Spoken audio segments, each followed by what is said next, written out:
Welcome back. So, we've done the conversation, we've done the continuum, we've done the system. Now what I want us to talk about is the culture of learning, culture of addiction, and the culture of recovery.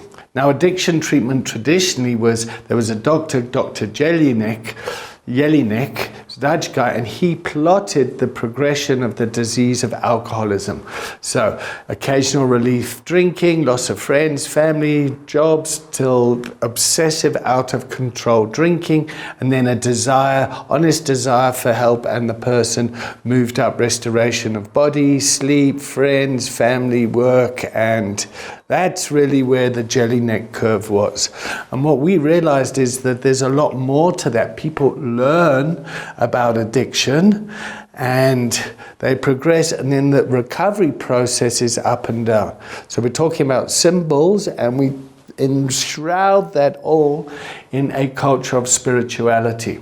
So the recovery coach sits here in the center of crisis, chaos, and conflict, working between the band of misuse and abuse. Now you can go and coach in a school, coach in a learning environment. So when you go into a learning environment, it's a very different space, a very different container, as opposed to when you're working in a treatment facility.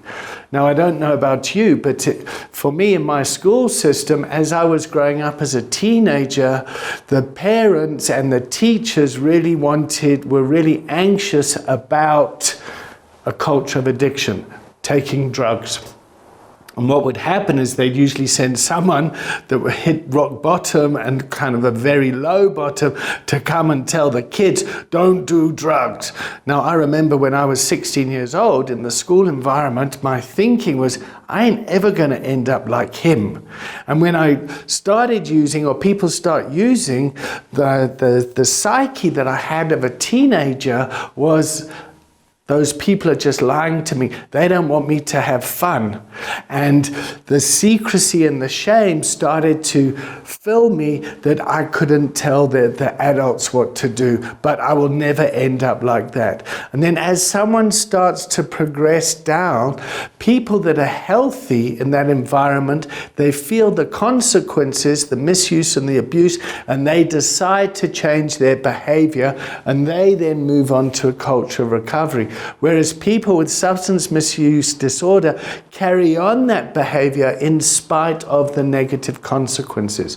So as coaches, you can coach anyone, anywhere within the system. And one of the stigmas that we're trying to break with the professional recovery coach is, as you tell people you're a professional recovery coach, straight away they're dismissive and think, we don't need that. So for me, I take these same tools and I create the same containers and contracts with executives in the banking world, and it's exactly the same thing. It's a way of setting up the container, setting up the environment, and holding a space where I say to the executive, I don't know, what do you think? And it's the same with when you're working with kids. I don't know, what do you think? So when we're asked to go in and do schools programs, we set up the container, and even though the parents and the teachers said, we need you to go into a school to talk about drugs, we go, yes, okay. But we go into the schools and we create a container, and then we ask the children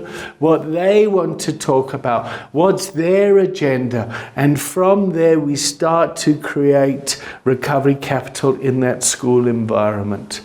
Thanks for watching. This is what this week's lectures are about.